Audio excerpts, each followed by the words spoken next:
Alam niyo ba na nanalo ako sa isang apps dito sa World App? Dito sa World Dollar World. Nanalo ako dito ng 7.612 World Coin at ako yung pang second. Ayan yung pangalan ko. Okay? Ngayon gusto ko siyang withdrawin.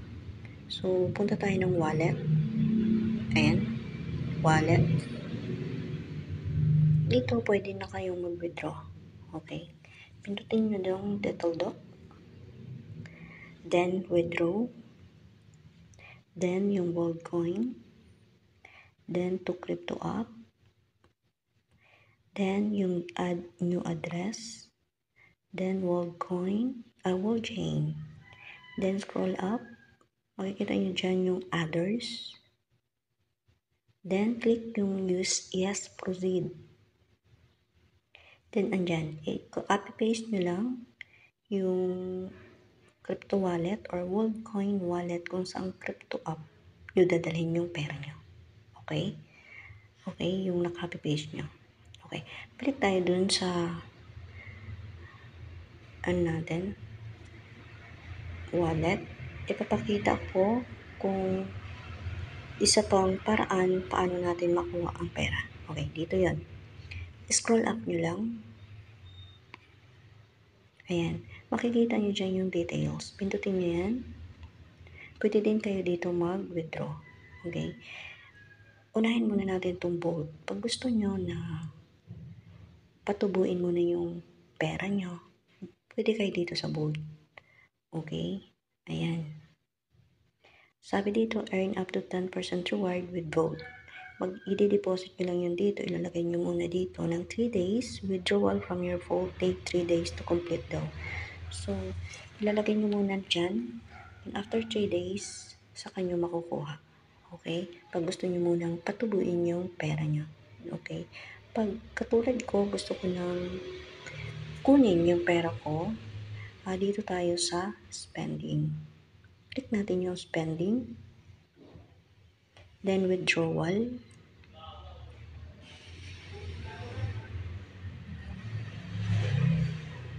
Then to crypto app. Ayan, meron na akong wallet dyan. Kaya lang pakita ko ulit kung paano tayo mag-copy-paste ng WorldCoin wallet. Okay, doon tayo. Dadalhin ko yung pera sa GCash. Okay, punta tayo ng GCash.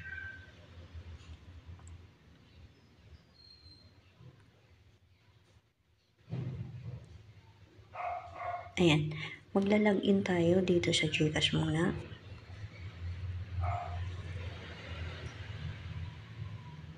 Login tayo sa GCash. Then, yung view all, click mo yung view all. Then, scroll up mo lang, hanapin mo dyan yung G-Crypto. Click mo yan.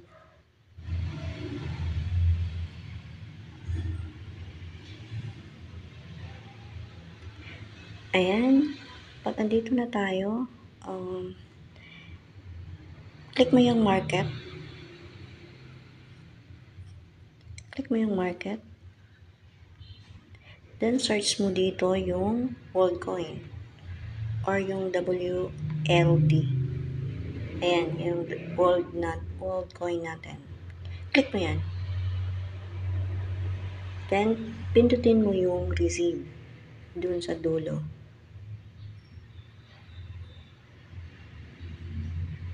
Ayan, ito na yung iyong wallet. Pwede mo siyang i-copy dito. Click mo tong dito or dito sa blue. Pwede mo na yung i-copy dyan. Okay? Copy natin. Click ko yung nasa blue. Ayan, na-copy na siya. Pwede na tayong bumalik dun sa World App natin.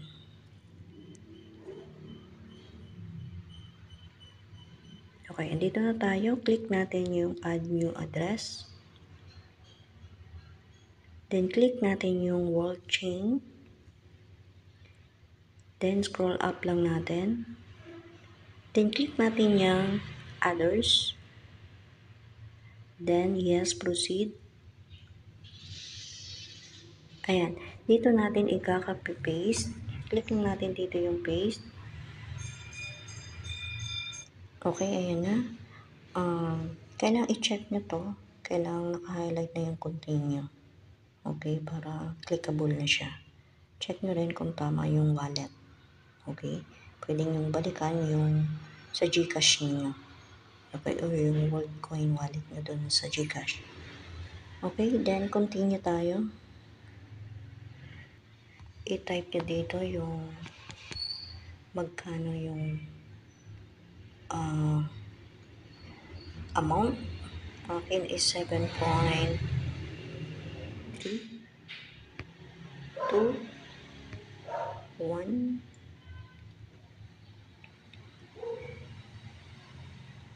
Okay, yan yung amount na pwede kong i-withdraw. Then, continue tayo. Then, confirm withdrawal.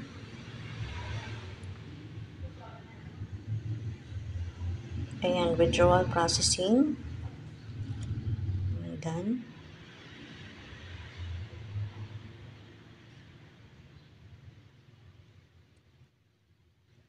Okay. Then, bumalik tayo punta tayo ng ating GCash.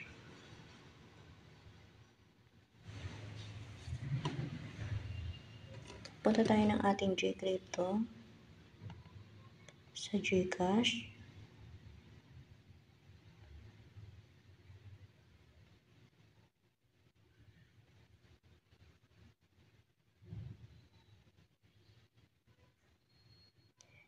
Then, punta tayo ng portfolio. Pindutin nyo itong portfolio. Ito.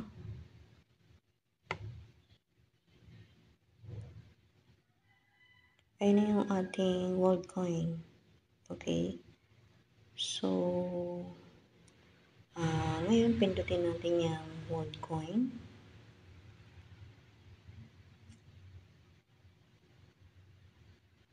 Then, isa-sell natin siya.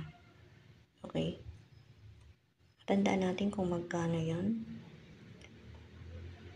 7.51. Ayan. 526.57 yung peso. Then, isa-sell natin siya. Pindutin natin to. Scroll up natin. Then, pindutin natin itong sell. Dito sa baba.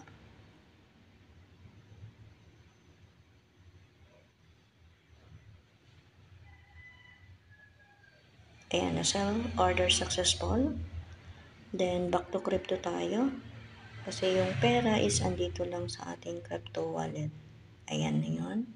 527.38 sa trading wallet natin. Okay. Ngayon, gusto ko siyang withdrawin. Pindutin natin yung withdraw. Ito. Then, teka, check muna natin. Ayan yung amount. Yung 527.38. Type natin dyan. 527.38. Okay. Then, continue.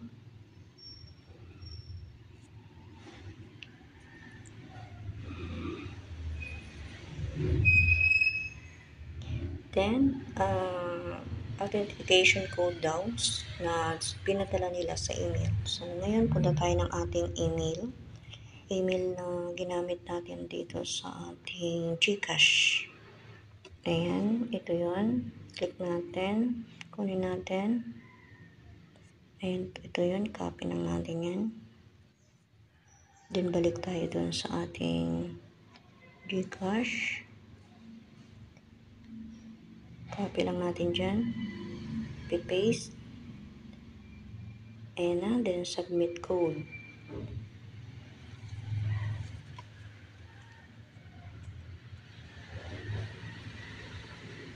Success. Back to crypto tayo. Ayan na. Wala na yung trading wallet natin. Okay? Kasi andun na yun sa ating GCash. Okay, punta tayo dun sa ating home page ng GCash. Ayan, naging 912 na yung pera natin, nadagdag na. Okay, 300 plus yung kanina. Okay? Okay, yun lang. Thanks for watching, guys.